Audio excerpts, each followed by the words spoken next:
Ladies and gentlemen, welcome back to Tiny Blue Games. My name's of course Seesaw or Chris, and today we're talking about World of Warcraft in 2019. Now, it's been a little while since I've made a WoW video. I don't know, I just took a little bit of a break from the game, but with the recent announcements and trailers coming out at Blizzcon, I got pretty excited to talk about the game again. So just before we get into it, if you are someone who wants to see the trailers first, if you don't want me to spoil things for you, this video is going to be talking about the trailers, so, go watch them first, then come back if you want. But otherwise, we're going to get right into it. So I've said this a few times on the channel. I started playing World of Warcraft with the Wrath of the Lich King expansion. And with that, obviously, that expansion, that story, those visuals, they all hold a pretty big part of nostalgia for me. So I definitely feel very interested in anything that has to do with that story. Even in Battle for Azeroth, we had a few moments of the story where we did talk to the Lich King and stuff like that. So those kind of moments definitely make me very interested. I always think it's a very interesting character. I think I just love ice and cold and like that whole theme over there. So all of that was really cool. But certainly the idea of betrayal and stuff like that is really, really well done with that story as well. So I was just very excited for us to revisit that world. And as it turns out, there is definitely some crossover happening with the newest expansion that's going to be called Shadowlands, which is also interesting because a lot of MMOs in the recent history here have been dealing with the idea of Shadowlands and stuff like that. I mean, we have Final Fantasy XIV, Shadowbringers. There was another one that I'm trying to think of, but there's a lot of that theme going around. So it's very interesting that Blizzard decided to kind of go with that naming convention as well, because they could have, called it something else for sure. And I'm not sure how intentional it was or not, but it's a very interesting choice. So talking more about the story, the major arcs here, and we're not going to go into it too much, is Sylvanas walks into the Ice Crown Citidale.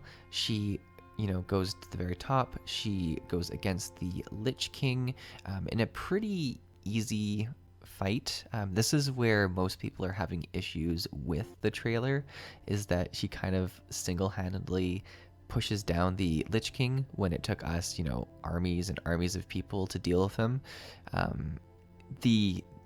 have some thoughts on this. Obviously, she could be a lot more powerful. She is a lot more powerful. She has sort of people helping her, a shadowy figure that's giving her power that will be revealed more in the future.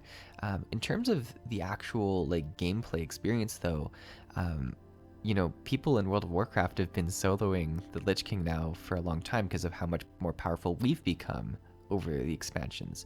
And I know it's hard to sort of mix the idea of levels and game features with story and stuff like that. But in terms of story, we've been doing some pretty crazy feats as well. Like we've gone against gods and stuff like that. So, we have become more powerful over time. And I don't think it's as crazy as people say. The other side of this is a relatively new Lich King who might not be as well trained as Arthas was and stuff like that. So there is that side of it as well. But this is probably the part where most people are getting quite upset about the Lich King situation. And, there are some fair concerns there.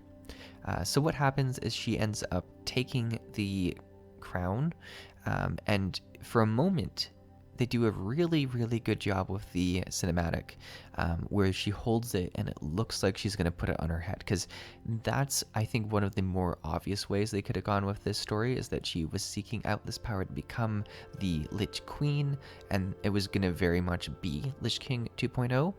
And I think a lot of people, including myself, would have been excited about that. But as an audience, we've gotten very angry when they do the 2.0 stuff in the past. And I think even if it is a good story, it's still a lazy story to do a 2.0. So what she ends up doing, I think, is maybe better, and it's yet to be seen how it will all transpire in the future. But she takes the mask and she rips it in half. And by doing this, it seems like she shatters the shadow world and the real world and the kind of the portal between them. So from what it seems like, the Ice Crown Citidale had been built at a very specific point, and she kind of says this during the cinematic at the start, that's very close to the Shadow World, where the realms are very close, which makes a lot of sense for the goals of Ice Crown Citidale as well. And it alludes to the fact that maybe someone in the Shadowlands had a lot to do with how how the Lich King was running things as well. So very interesting there as well.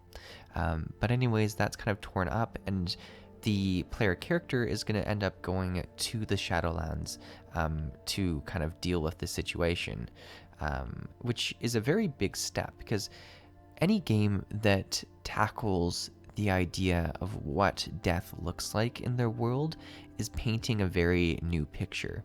For instance, something that took me by quite a surprise was in Path of Fire, the Guild Wars 2 expansion. You end up dying. You end up going to the underworld. You end up kind of seeing how spirits are treated in the underworld. And that was a really big thing as well, because I was like, wow, they're going out there, they're describing what it looks like to die in their game. So it's a really big thing to add to your game. So I'm very excited to see how they treat that. I'd also be very interested to see, if more people are dying now in Azeroth, is their journey to the Shadowlands, is it very different now that this portal has been ripped up? What does it mean to die in the Shadowlands? So there's a few questions that I'm interested in having answered, but that's the story, and I do think it is a very good story that I'm quite interested in. But the bigger part of this is the actual expansion itself, the features, right? Because a game is only as good as it is to play. Like, you could have a great story, and if it's just not fun to play, you're not going to be in the game for very long. The very first feature that I'm super excited about, that I think the game needed for a really long time, is they are doing their level squish. 120 is going down to 50, to like level 50. The new expansion is going to be from 50 to 60. And the actual entire leveling experience is going to be fairly different, where I think everyone goes from level 1 to 10, kind of in their starting zones. From 10 to 50, you flat out choose one of the many different expansions that you can level through, which I think a lot of people have wanted for a long time. I feel like that's probably a greater length of time so that you can actually get into the story of those expansions. Because the way it had been for World of Warcraft is that you would kind of level to 60, and then from 60, I think, to 70, you would have a choice between the Burning Crusade and Wrath of the Lich King, and then from 70 to 80 or 90, you would have a choice between the Net Pandarian and Warlords of Draenor. So you never really had enough time to get past like one or two zones, and because of that, it wasn't a great experience. Because you always wanted to kind of go through the expansion again. Like that's the whole dream for a lot of people, is to go through not the entire expansion, but through a large part of the story. So I think by changing that, they're going to have a lot more to do with the actual stories, and I'm excited about that leveling progress as well. This is also changing the way levels happen for Death Knights and Demon Hunters. In addition to this, Death Knights, and I'm not sure about Demon Hunters, but Death Knights are available for allied races and the Pandarian, so it's a lot different in terms of those, those specific classes starting at a specific level and only being locked to certain people. So I'm very interested to see how that works as well. In terms of other features, they've actually not listed that many features, and I think that shocked a lot of people at first, but when you think about it, Blizzard's big issue in the past two expansions has been these useless, like, new features that are just in one expansion that will end up having one critical flaw, and then they feel like they have to redraw the entire system for the next expansion.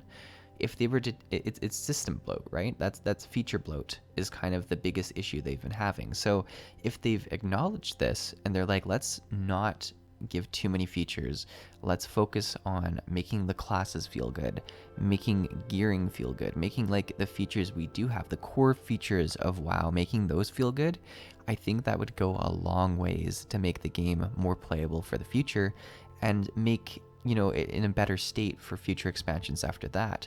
I always thought it was a weird design that they would introduce all these new features like an artifact weapon or something like that, that were, you know, obviously tons of development went into just to wipe it off the table for the next expansion. So hopefully they've kind of shifted the way they develop things with this. I mean, obviously that's the way we want to think it's going to be. Maybe they're going to do something ridiculous in the end anyways, but only time will tell. But yeah, guys, this is just a very light touch of the video. There's a lot more information that you can go into if you're on the Reddit, if you're watching some of the bigger YouTubers who are actually featuring the BlizzCon information. But yeah, I thought I'd share it. I was very interested in the release of the expansion itself, and it was kind of a nice thing that sort of snapped me out of my break from WoW as well, which is great as well, because, you know, it's a fun game to stay up to date. I think even if I wasn't playing WoW, and this has happened, I've taken bigger breaks from WoW, I still always sort of check out what their new cinematic is and all that, because they do a good job with the cinematics. They do an interesting thing with where the story's going and stuff like that. So I feel like I'm always going to stay in touch with that. But yeah, guys, hopefully you enjoyed this video. I'll see you in the next one. Thank you for watching.